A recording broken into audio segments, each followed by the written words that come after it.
आपने chat GPT तो use किया होगा। जब भी आप चैट जीपीटी में अपना कोई क्वेश्चन टाइप करते हो या फिर कोई प्रॉम्प्ट टाइप करते हो एंड प्रेस करते हो एंटर, तो विद इन सेकंड में आपको उसका आंसर जनरेट करके दे देता है। बट उसके पीछे बिहाइंड द सीन क्या चल रहा होता है, कैसे उसका आंसर जनरेट हो रहा होता है, मैं आपको एक्सप्लेन करता हूँ।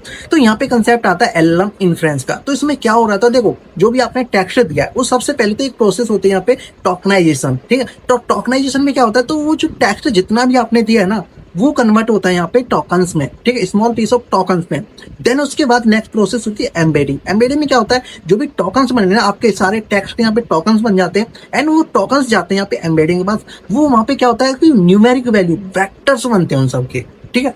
क्योंकि वेक्टर इसलिए बनते हैं ताकि वो जो न्यूरल नेटवर्क है ना, वो न्यूरल नेटवर्क उस पर प्रोसेस कर पाए, उसको अंडरस्टैंडिंग कर पाए, ठीक है। क्योंकि जो न्यूरल नेटवर्क है उसको टेक्स्ट समझ नहीं आता, तो वहां पे वेक्टर्स बनते हैं उसके। एंड जब जो वेक्टर्स बनते हैं ना वो जाते हैं ट्रांसफॉर्मर लेयर के पास, एंड ट्रांसफॉर्मर लेयर में यूज हो रहा था यहाँ पे सेल्फ अटेंशन मैकेनिज्म। तो सेल्फ अटेंशन मैकेनिज्म क्या कर रहा होता है, जो भी यहाँ पे वेक्टर्स निकल के आते हैं ना वहां से, जितने भी सारे वेक्टर्स हैं तो उसके बीच में यहाँ पे प्रोसेस होती है उनपे, एंड रिलेशन फाइंड किया जाता है कि जितने वेक्टर है उनके बीच में सभी वेक्टर्स में क्या रिलेशन है, कितने रेलिवेंट है एक दूसरे से।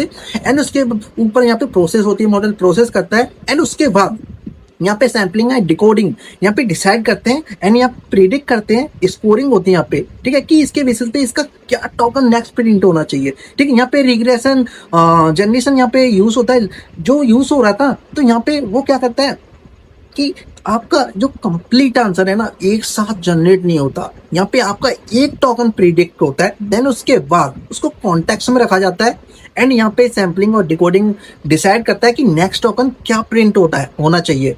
तो यहाँ पे स्कोरिंग होती है, प्रोबेबिलिटी होती है यहाँ पे, जैसे कि टॉप के हो गया, टॉप पी हो गया, टेम्परेचर हो गया, ठीक है। यहाँ पे ये फैक्टर डालते हैं कि आपका टोकन क्या जनरेट होगा, ठीक है। तो यहाँ पे जब इस तरह से ये प्रोसेस होती है, जब तक ये प्रोसेस चलती होती है, जब तक कि आपका कंप्लीट आंसर जनरेट नहीं हो जाता है। वन टोकन प्रिडिक्ट हुआ, फिर उसके बाद नेक्स्ट टोकन प्रिडिक्ट हुआ, नेक्स्ट टोकन प्रिडिक्ट हुआ, उनको कॉन्टेक्स्ट में रखा जाता है, ठीक है, सारी चीज को। एंड इस तरह से ये सारी चीज रिपीटेड चलती रहती है जब तक कंप्लीट आंसर जनरेट नहीं हो जाता। एंड यहाँ पे केवी कैश का यूज हो रहा होता है, ताकि जो जितने भी जनरेट हो गए ना आपके टोकन्स उनको कॉन्टेक्स्ट में रखा जाता है। एंड वो क्या करता है, कॉम्पिटिशन पावर को जितना हो गया उसको कैश बना लेता है, ताकि उसकी जो कॉम्पिटिशन पावर दोबारा रिपीट ना करना पड़े, ठीक है। एंड इसके बाद यहाँ पे प्रीफिल और जो होता है ना डिकोडिंग, यहाँ पे डिसाइड करते हैं। जो प्रीफिल होता है यहाँ पे आपका जो इनपुट है उसको कॉन्टेक्स्ट में रख करके मॉडल्स को प्रोसेस करता है।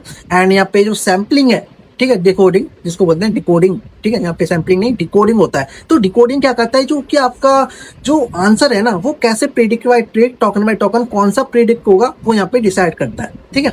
एंड जैसे प्रोडक्शन में ना यहाँ पे बहुत सारी टेक्निक यूज होती है, जैसे क्वांटाइजेशन हो गया, बैचिंग हो गया, इन्फ्रेंस इंजन हो गया। ये आपको क्या करते हैं कि जो आपकी जो प्रोसेस हो रही है ना उसको फास्ट बना देते हैं, मेमोरी को एफिशिएंट बनाते हैं, एक स्केलेबल बना देते हैं, ठीक है। तो ये यहाँ पे टेक्निक्स भी यूज हो रही होती है प्रोडक्शन में।